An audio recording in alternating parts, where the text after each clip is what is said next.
Hello my dear student and my friends, the Indian constitution में आपका स्वागत है। और हम लोग इंडियन कॉन्स्टिट्यूशन में आर्टिकल 14 तक डिस्कस कर लिए हैं और आज हम लोग आर्टिकल 15 डिस्कस कर रहे हैं। आर्टिकल 15 आपका फंडामेंटल राइट के अंदर आता है, ठीक है।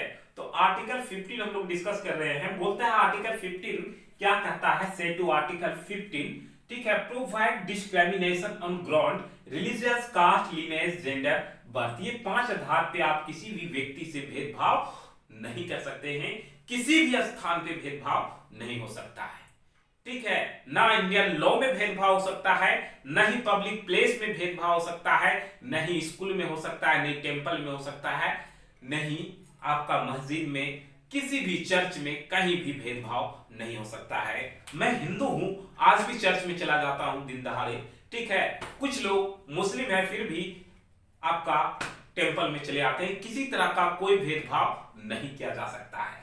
तो फर्स्ट में आपका जो है वो रिलीजियन यानी धर्म, ये रिलीजियस यानी धर्म के आधार पे किसी भी व्यक्ति से आप भेदभाव कहीं भी नहीं कर सकते हैं।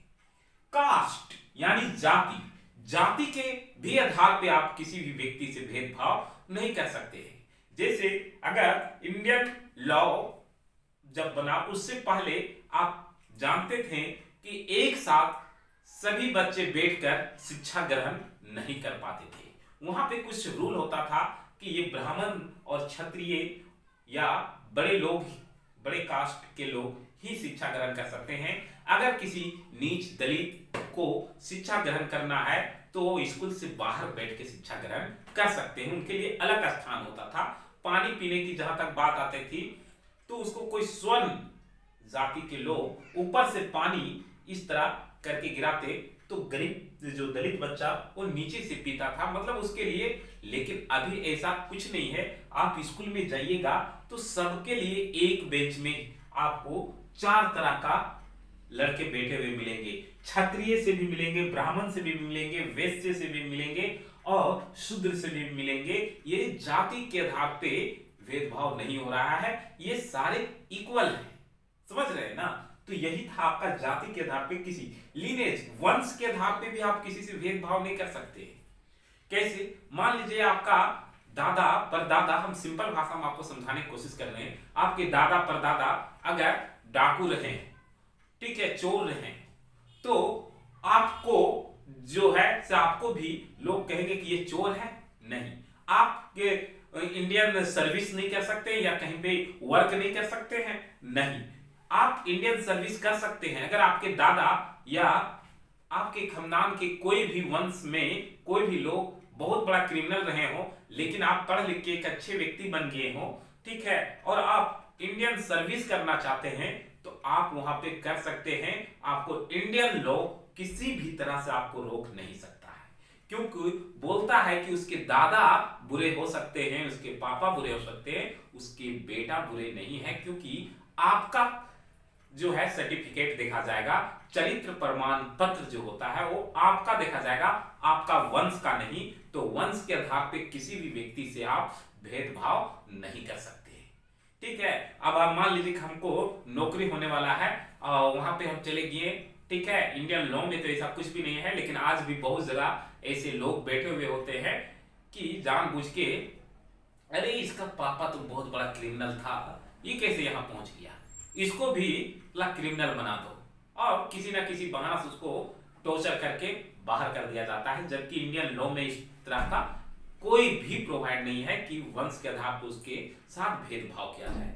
तो ये आपको समझ में आ गया होगा, वंश के आधार पे एकदम बिल्कुल इजी भाषा में आपको समझ में आया होगा। जेंडर यानी लिंग, लिंग के भी आधार पे भेदभाव नहीं कर सकते हैं कि वो मेल है फीमेल है, ठीक है, मतलब पुरुष स्त्री के आधार पे नहीं, उसका भी हक है, कहीं भी जा सकता है, कहीं भी रह सकता है, उसका मन वो खा सकता है, पी सकता है। ऐसा नहीं है कि उसको किसी तरह का भेदभाव उसके साथ किया जाए, नहीं, बिल्कुल भी नहीं। वो भी इंडियन सर्विस कर सकता है, ये भी इंडियन सर्विस कर सकता है, वो भी प्राइम मिनिस्टर बन सकती है, गर्ल्स भी प्राइम मिनिस्टर बन सकती है, बॉयज भी प्राइम मिनिस्टर बन सकता है, प्रेसिडेंट गर्ल्स भी बन सकती है, बॉयज भी प्रेसिडेंट बन सकता है। और इंडियन कॉन्स्टिट्यूशन में ऐसा हुआ भी है।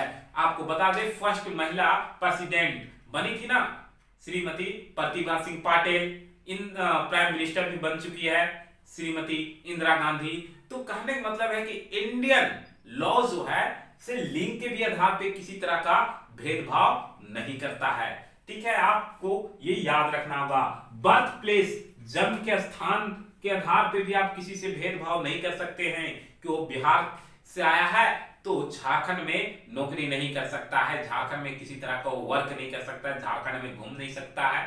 ठीक है, वो महाराष्ट्र का है, तुम लोग महाराष्ट्र में बहुत सारे लोग महाराष्ट्र, दिल्ली, मुंबई, झारखंड से काम करने के लिए जाते हैं, बड़े बड़े कंपनियों में काम करते हैं।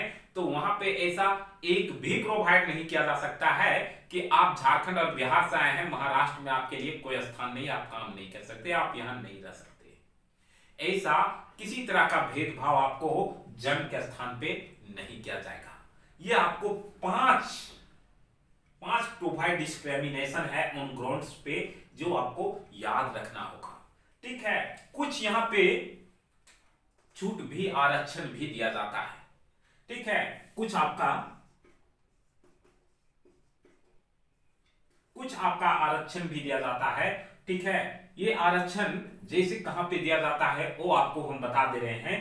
तो ये है आरक्षण जेंडर, ठीक है, कास्ट, ठीक है, धर्म, मतलब लीनेज, सब में कुछ ना कुछ आपका प्रोवाइड किया गया है आरक्षण के लिए। जैसे आपको हम सिंपल सा एक बात बता देते हैं सिंपल भाषा में।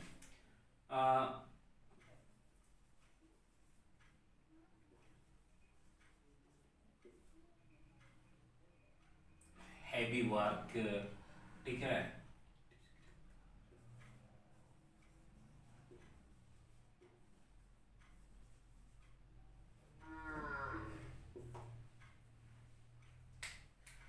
हैवी वर्क डिस्क्रिमिनेशन के आधार पे आपको कुछ प्रोवाइड किया गया आरक्षण। ठीक है, तो आपको हम बता दे रहे हैं कि आखिर कहां पे कुछ आपको आरक्षण दिया गया। जाति, धर्म, मान लीजिए कोई पिछड़ी जाति वर्ग हो, सब इक्वल है भाई, आप बोल रहे सब इक्वल है। ठीक है, तो फिर ये जाति के आधार क्या है, तो पॉजिटिव डिस्क्रिमिनेशन। ठीक है, पॉजिटिव यानी कि सकारात्मक सोच के वजह से, ताकि पीछे जो पिछड़ी जाती है जैसे एसटी, एससी, ठीक है, ये सब पीछे थे, पढ़ने के लिए इनको हक नहीं था, धीरे धीरे तो इसको कुछ छूट दिया गया ताकि ये भी आगे आ सके। ठीक है, जो में हर कुछ में इनको कुछ ना कुछ आपका आरक्षण दिया गया, इसको पॉजिटिव डिस्क्रिमिनेशन कहते हैं आरक्षण। ठीक है, तो पॉजिटिव के लिए कि आगे इसको उठाना है। ठीक है, मान लीजिए कि यहाँ पे पूरा हिंदू है, एक मुसलमान है, तो उसको कुछ प्रोवाइड कीजिएगा ना, धर्म की, ये इसका धर्म भले, तो इसके धर्म का रक्षा कौन करेगा। कल के डेट में 10 वो जो दंगा फसाद कराते हैं वो मस्जिद को जाके जलाते हैं, तो वहां पे आप उसको प्रोवाइड कीजिएगा, बचाइएगा। क्यों, धर्म के आधार पे आप उस गलत नहीं, वहां पे आपका लॉ उसको साथ देगा। अगर मान लीजिए कि कहीं पे मुसलमान का जनसंख्या अधिक है, वहां एक हिंदू रहता है, तो उसके साथ किसी तरह का भेद ना हो, उसको कुछ प्रोवाइड किया जाता है, आरक्षण दिया कि इसको बचाएगा, वहां पे पुलिस लगा दिया जाएगा। ठीक है, यहाँ पे आपका जाति में भी आप देखे होंगे कि आरक्षण के नाम पे बहुत सा कीड़ा दिमाग में घूमते रहता है। लोग जिसको आरक्षण मिल रहा है वो आरक्षण कहता है आरक्षण जिंदाबाद, जिसको आरक्षण नहीं मिल रहा है वो डायरेक्ट बोलता है कि आरक्षण मुर्दाबाद, आरक्षण नहीं मिलना चाहिए। तो आरक्षण का अगर हम बात करते हैं ना, तो आरक्षण मिलना चाहिए, क्योंकि उसको आप ऊपर कर रहे हैं। एक आरक्षण का एक तहत होता है कि जहां पे आरक्षण आपका खत्म किया जा सकता है। तो आरक्षण पे हम एक विशेष टॉपिक्स पे बात करेंगे। फिलहाल अभी आप यहीं पे बात करते हैं कि आरक्षण दिया जाता है किसी को ऊपर लाने के लिए। कोई अगर कमजोर बच्चा क्लास में होता है ना, तो हम लोग उसको पर्सनली कॉपी में जाके लिखते हैं ताकि वो ऊपर आए, उसको समझ में आए। मेरा राइटिंग बोर्ड से नहीं उतार पा रहा है, या फिर उसको 10 मिनट का क्लास एक्स्ट्रा देते हैं ताकि उसको समझ में आए, उसको ऊपर लाना है। तो यहाँ पे जाति में भी जो जाति बहुत पीछे रह चुके थे, उसको अगर सिंपल लैंग्वेज में अगर हम बात करें, आरक्षण को खत्म करना है ना, तो एक लाइन में कास्ट को खत्म कर दिया जाए।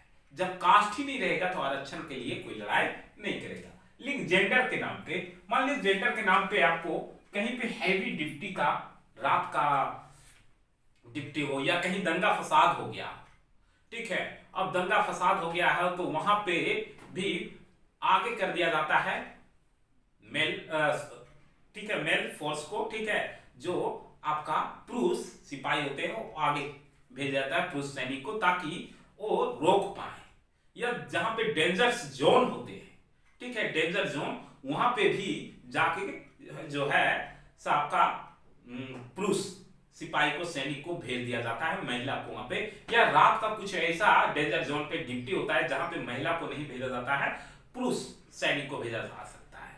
तो इसमें से कुछ प्रोवाइड किया गया है, कुछ आरक्षण दिया गया है कि आपको चलो कुछ आरक्षण दिया जाता है ताकि आप ऊपर उठ सके, ठीक है। तो यही है जेंडर के आधार पे। अब लड़कियां क्यों आज भी यहाँ पे गर्ल्स और बॉयज में भेदभाव होता है, गर्ल्स को लोग आज भी सोचते ये कुछ नहीं कर पाएगी, अब बॉयज को लोग सोचते हैं कि बहुत कुछ कर लेगा, लेकिन यकीन मानिए यह भेदभाव बिल्कुल भी लॉ में नहीं है। और गर्ल्स भी अगर ये वीडियो को देखती हैं तो गर्ल्स को अपनी अहमियत पहचानना होगा कि उनको मौका मिला है कदम से कदम मिला के चलने का, बॉयज के साथ कदम से कदम मिला के, तो ऐसा करके दिखाइए कि पूरा इंडिया में जो है ओनली फॉर गर्ल्स का राज हो। समझ रहे हैं ना? अब इसमें बॉयज मत गुस्सा हो जाइएगा, क्योंकि गर्ल्स जो है ना वो चाहती है, लेकिन अच्छे अच्छे पोस्ट पे वो नहीं पहुंच पा रही है। अगर 70 साल में एक महिला अगर प्राइम मिनिस्टर बनती है तो कोई अति नहीं है, लेकिन इस 70 साल में कम से कम 5 तो प्राइम मिनिस्टर बन ही सकती थी ना, 5 नहीं तो 4। तो कहने का मतलब आपको मौका मिल रहा है तो उसका फायदा उठाइए। तो यही था आपका आर्टिकल 15। मैं आशा करता हूं कि आपको आर्टिकल 15 समझ में आया है। अगर आपको समझ में ना भी आया हो तो आप कमेंट करके हमें जरूर बता सकते हैं। फिलहाल आज की क्लास इतना ही, नेक्स्ट डिस्कस करेंगे आर्टिकल 30। जय